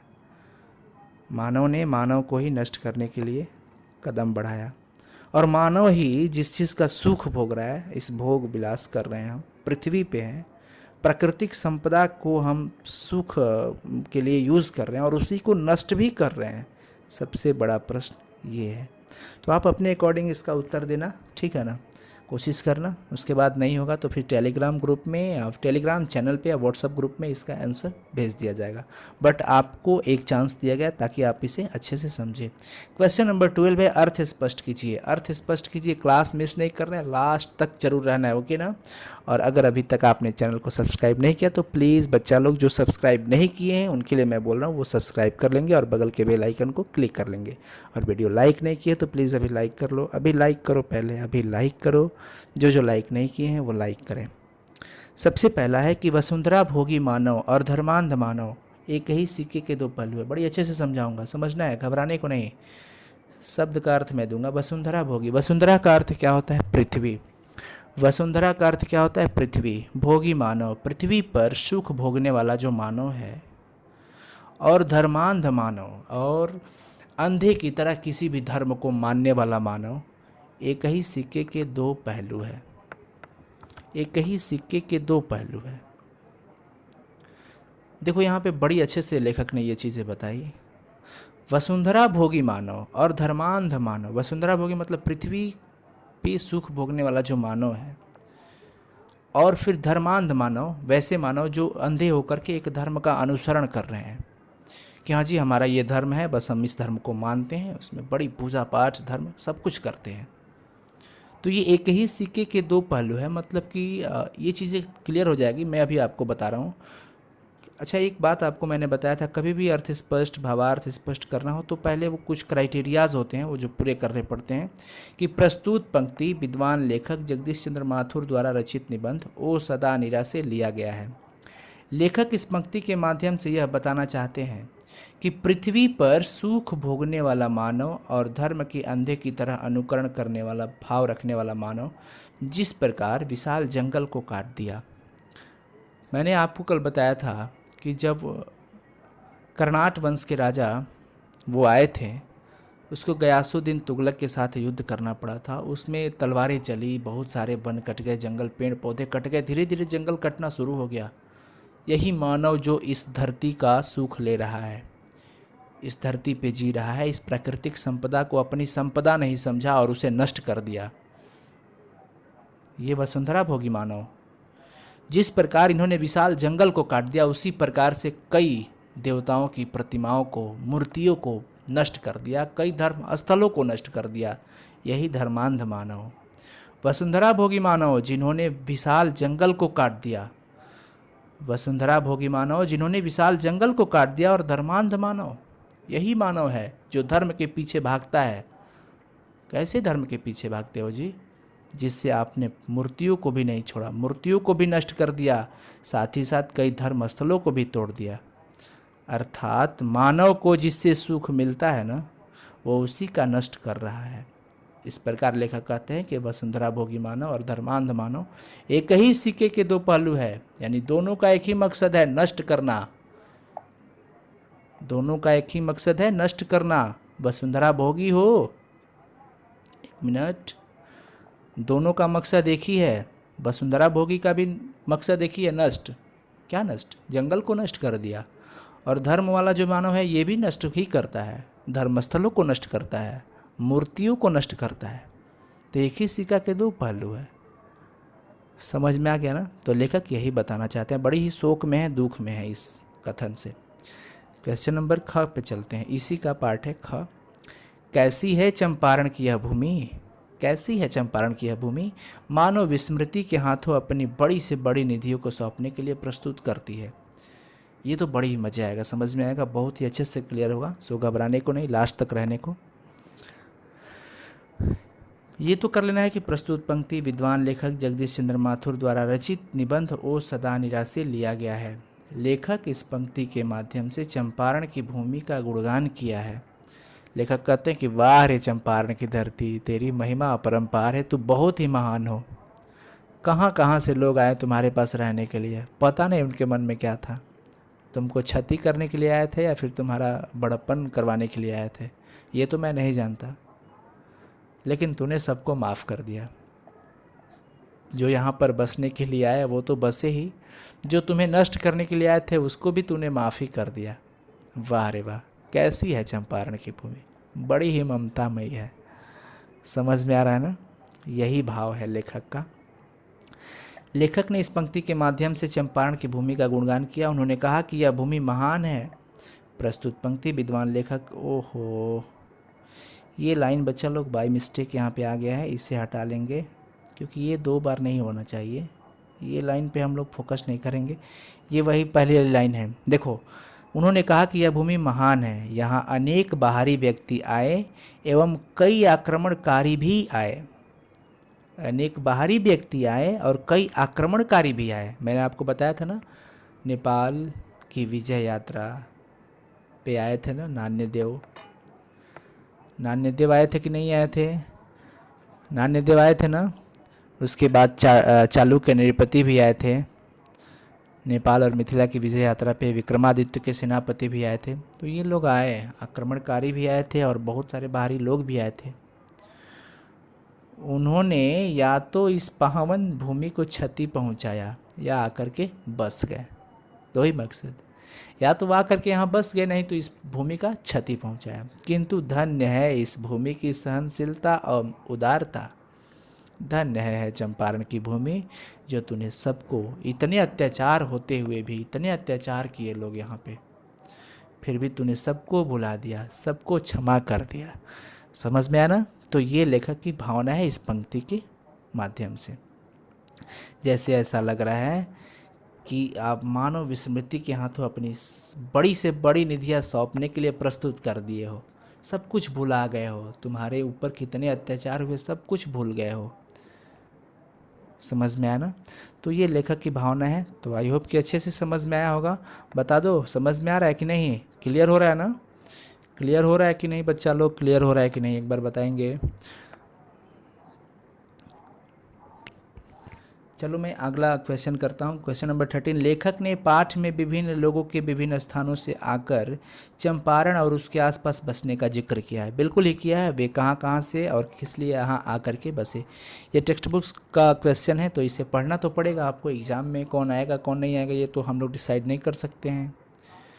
बॉर्डर पे कहाँ से, युद्ध में कहाँ से आक्रमण होगा ये किसी को नहीं पता, किसी को नहीं पता। बस हमें आक्रमण को झेलने के लिए तैयार रहना चाहिए, ठीक है ना। तो क्वेश्चन पहले समझ लेते हैं कि लेखक ने बताया कि चंपारण की धरती पे कई तरह के लोग कहाँ कहाँ से आए हैं। हर तरह के लोग आए हैं और कहाँ कहाँ से आए हैं, किस मकसद से आए हैं, वो हमें बताना है। और हम लोग कल ही से पढ़ते आ रहे हैं इसको, कल से ही पढ़ाई शुरू है इसका। कि विजय यात्रा पर नान्यदेव आए थे, चालुक्य नृपति आए थे, विक्रमादित्य के सेनापति चंपारण की भूमि पर आए थे। और आए थे तो नान्यदेव ने यहाँ पर, इनका मकसद था कर्नाट वंश का स्थापना किया उन्होंने, कर्नाट वंश की स्थापना हुई, समझ रहे हो ना। उसके बाद अंग्रेजी ठेकेदार भी आए। ओहो, अंग्रेजी ठेकेदार भी आए, समझ रहे हो ना। पश्चिमी भारत के ज़मींदार भी आए और जगह जगह से मजदूर भी हैं। विभिन्न वर्ग के लोग यहाँ पर आकर के बस गए। अंग्रेज़ों का मकसद था नील की खेती से मुनाफा कमाना और ये किसानों से ज़बरदस्ती खेती करवाते थे। खेती करने के लिए धांगड़ों को भी बुलाया गया था और थारुओं को भी बुलाया गया था। क्लियर हुआ ना। तो इसे एक बार कंटिन्यूअसली लगातार पढ़ लेते हैं कि लेखक ने बताया कि विजय यात्रा पर आए नान्यदेव, चालुक्य नृपति, विक्रमादित्य के सेनापति चंपारण की भूमि पर या आए और यहीं पर बस गए, ठीक है। नान्यदेव यहाँ कर्नाट वंश की स्थापना की, इनका उद्देश्य क्लियर। इनके अलावा देखेंगे अंग्रेज ठेकेदार, पश्चिमी भारत के जमींदार। मैंने ये चीज़ कल आपको बताया था, कीमियाई प्रक्रिया जो हुई थी। कीमियाई प्रक्रिया क्या है? रासायनिक प्रक्रिया। किस प्रकार की रासायनिक प्रक्रिया? जिसमें बाहर से लोग आए और आकर के यहाँ पे बस गए, ठीक है ना। अंग्रेज़ों का मकसद था नील की खेती से मुनाफा कमाना, किस लिए वहाँ आकर के बसे ये पूछा गया है। और ये किसानों की से खेती ज़बरदस्ती करवाते थे। ऐसा नियम था कि 20 कट्ठा में कितना कट्ठा नील की खेती करना है, बताओ। अंग्रेज़ों ने ऐसा क्या नियम बना रखे थे कि 20 कट्ठा में कम से कम कितना खेती करना होगा नील का, बताओ तो जल्दी। 20 कट्ठा में कितना कट्ठा खेती करना है? अगर किसी के पास 20 कट्ठा ज़मीन हो तो उन्हें कितना कट्ठा करना पड़ेगा? हाँ जी, 3 कट्ठा। बहुत ही सुंदर। कितना कट्ठा? 3 कट्ठा करना ही था, ऐसा नियम लग गया था। तो ये चीज़ था, ये लोग बाहर से आए और आकर के बसे थे। ये क्वेश्चन मैंने कल करवा दिया था ऑलरेडी कीमियाई प्रक्रिया में, तो वही चीज़ें हैं यहाँ पे, आप खुद से कर सकते हो। ये कोई बड़ा मैंने नहीं रखता, इसे एक बार पढ़ लेना और क्लियर हो जाएगा ये चीज़। ओके, ये क्लियर हो जाएगा आपका। चलते हैं फिर क्वेश्चन नंबर 14 की तरफ। नीलहे गोरो और गांधी जी से जुड़े प्रसंगों को अपने शब्दों में लिखिए। ये भी आपको पता होना चाहिए। नीलहे गोरो, नीलहे गोरो, नीलहे किसान नहीं, नीलहे गोरो, गोरो मतलब अंग्रेज़ों, और गांधी जी से जुड़े प्रसंग मतलब उन लोगों में कुछ रिलेशनशिप बातें थी, कुछ ऐसे इवेंट हुए थे, घटना हुए थे जिनमें दोनों का एक मेल जोल था। जैसे देखो, मैं आंसर बता रहा हूँ आपको, बहुत ही अच्छे से समझ में आ गया क्योंकि ये आपको समझा दिया हूँ। नीलहे गोरों ने जब किसानों पर अत्याचार किया करते थे तब आतंक और बेबसी के उस आलम में अचानक से गांधी जी का आगमन हुआ। जैसे बड़ी ही अत्याचार, आपने फिल्मों में देखा होगा कि पूरे एकदम वेलन गुंडे जो है ना आ करके मार धाड़ एक्शन कर रहे हैं हीरो के घर पे। हीरो के घर पे पूरा एकदम मतलब कर रहे हैं, उसका हालत ख़राब हो रही है। मतलब क्या, किसकी हालत ख़राब हो रही है? घर के लोगों को बड़ी तोड़ फोड़ दम धड़ाम धड़ूम चल रहे हैं। और तब तक से अचानक पता चला उड़ करके आ गया कौन? हीरो। तो उस बेबसी के आलम में शायरी वहाँ पे आ गए। तो वही कंडीशन थी कि अत्याचार हो रहे थे। यहाँ पर नीलहे गोरो जो है ना वो गुंडे हैं, विलन हैं, और किसानों पर अत्याचार, यानी कि ये फैमिली है हीरो की, और उस पर वो अत्याचार कर रहे थे। तब तक इस आलम में, इस भीड़ में अचानक से हीरो की एंट्री हो गई, यानी कि गांधी जी की एंट्री हो गई। और गांधी जी ने तो उसकी ऐसी की तैसी कर दी। गांधी जी ने चंपारण की प्रजा को भय और अत्याचार से बचाने का प्रयत्न किया। बचाया ही, पुंडलिक जी को तैनात किया कि पुंडलिक भाई जैसे मैंने आपको निडर बनाया है ना, वैसे ही आप यहाँ के जनता को, यहाँ के ग्रामवासियों को अंग्रेजों से बिल्कुल ही निडर बना दो, अंग्रेजों के प्रति बिल्कुल ही भय को हटा दो, ठीक है ना। और वहाँ के बच्चों के लिए शिक्षा व्यवस्था भी शुरू किया गांधी जी ने। तो बस वही था, अब तो तैयार हो रहे हैं सब, समय आने पर भंडे फूट जाएंगे और यहाँ से अंग्रेज़ों की जैसे कि तैसी हो जाएगी। पुंडलिक जी ने भी निर्भीकता गांधी जी से ही सीखी थी। पहले एक कायदा था, मैंने आपको बताया ना, वो शुरू में ही बताया कि साहब जब घर आए तो घर के मालिक उसके घोड़े के लगाम पकड़े, ये नियम था। एक दिन की बात है कि एमन साहब, देखो मैं यहाँ पे हाईलाइट कर रखा हूँ येलो में, एमन साहब बड़ा ही अत्याचारी था, गुस्सा आ रहा है इस पे, बड़ा ही अत्याचारी था, क्वेश्चन में मैंने ये लिख रखा है कि ये बड़ा ही अत्याचारी था। एमन साहब आए तो पुंडलिक जी ने कहा कि नहीं, उसे आना है तो मेरी कक्षा में आए, मैं लगाम पकड़ने नहीं चाहूँगा। देखो तो कितनी बड़ी साहस हुई ना। तब से अंग्रेज़ों की बाट लग गई यहाँ पे कि अरे बाप, अब क्या, अब तो ये आतंक विचार फैल गए हैं, क्रांतिकारी विचार हम लोग के प्रति हो गया है, अब क्या होगा। तभी तो वो गंगा में पुल बनाने में ज़्यादा दिलचस्पी नहीं ले रहे थे, क्योंकि ये विचार चारों तरफ अगर फैल गया तो फिर हम लोग की तो वाट ही लग जाएगी। तो इस तरह से निर्भीकता हुई, और यही निर्भीकता चंपारण आंदोलन की सबसे बड़ी देन है। समझ में आया ना। तो ये गांधी जी और नीलहे गोरो से कुछ जुड़े प्रसंग थे, समझ में आया ना। इसे आप अपने शब्दों में खुद से करना, कोई दिक्कत नहीं होगा, कोई दिक्कत नहीं होगा। ओके, अब चलते हैं आगे। क्वेश्चन नंबर 15, चौर और मन किसे कहते हैं। देखो ये मैं आपको समझा रहा हूँ, पहले सुनना। चौर और मन, चौर और मन, तो मन तो वैसे अंतरात्मा होती है, बट यहाँ पे पठित पाठ के आधार पे हमें बताना है। तो जैसे क्या है कि बाढ़ आया, बाढ़ आता है तो कई जगह पे मिट्टी को बहा करके कहीं जमाव कर देगा, कहीं गड्ढा हो जाता है। तो कहीं पे ज़्यादा मतलब क्या बोलते हैं, गड्ढा हो गया, कहीं पे कम गड्ढा हुआ, तो ठीक है ना। तो उस बनावट को, कम गड्ढा होना, ज़्यादा गड्ढा होना, उस बनावट को चौर और मन नाम दिया गया। क्या नाम दिया गया? चौर और मन। देखो जब चंपारण में बाढ़ आती थी तो उपजाऊ मिट्टी छूट जाते थे, क्योंकि नदी अपना पूर्व रास्ता बदल देती थी। नदी का रास्ता तो बदल जाता था ना, वो कहीं से भी निकल जाएगी। नदी का रास्ता किसने दिखाया? खुद नदी ने ही। वो खुद से खुद इधर उधर पता चला कि वो उपजाऊ मिट्टी छूट गई, वो बिना पानी के ही रह गई और इधर नदी का पानी बहाव में चला गया। तो उस कंडीशन में उसकी बनावट पर उन्हें चौर और मन कहा गया। क्या कहा गया? चौर और मन। समझिएगा बड़ी अच्छे से, क्योंकि बाढ़ आया तो पानी इधर का उधर हुआ, किसी मिट्टी में गया पानी, किसी में नहीं गया, उपजाऊ मिट्टी छूट गए। तो उस प्रकार से वहाँ पे जो स्ट्रक्चर बना, कभी ज़्यादा गड्ढा हो जाना, वहाँ पे खाल हो जाना, खाल समझते हो ना, ताल भी बोलते हैं इसे, वो चीज़ है। तो उसे चौर और मन कहा गया। अब रहा बात कि चौर क्या है और मन क्या है। तो चौर और मन तो उस बनावट को दिया गया। अब किस स्थिति को चौर कहा गया, किस स्थिति को मन कहा गया?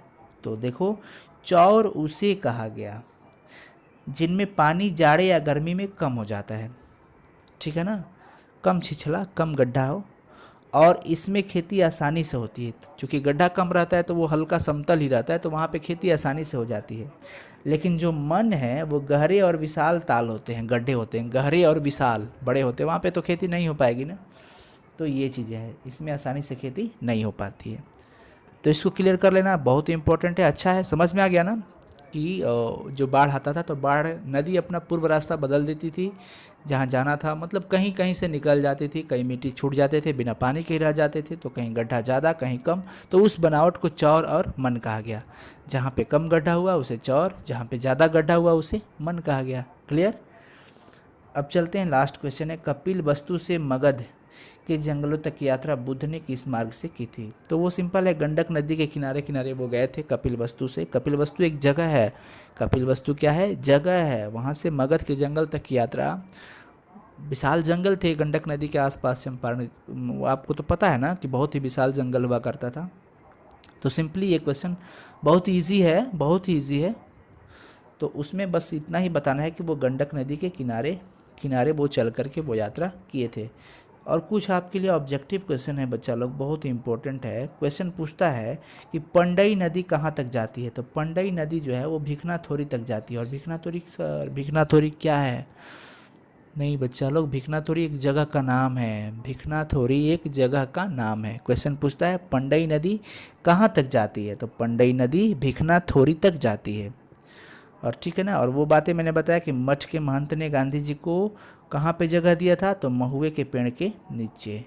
ओके बच्चा पार्टी, तो आज ये चैप्टर पूरी तरह से कंप्लीट हो गया और इसका ऑब्जेक्टिव क्वेश्चन आंसर मैंने ऑलरेडी करा रखा है। उसका भी लिंक आपको इस डिस्क्रिप्शन में है, वहाँ से आप ऑब्जेक्टिव एमसीक्यूज कर सकते हो, या फिर चैनल पे जाना है, प्लेलिस्ट में जाना, तो हिंदी का एमसीक्यूज का प्लेलिस्ट होगा, उसमें चैप्टर वाइज मैंने करा रखा है। इसका ऑब्जेक्टिव जरूर एक बार कर लेंगे। Okay, thank you so much. कैसा लगा क्लास जरूर कमेंट करके भी बताना, सारे कोई कमेंट करके ज़रूर बताना। और वीडियो को प्लीज़ ज़्यादा से ज़्यादा शेयर करो, ज़्यादा से ज़्यादा प्लीज़ शेयर करो। अगर चैनल पर नए हो तो प्लीज़ सब्सक्राइब कर लेना और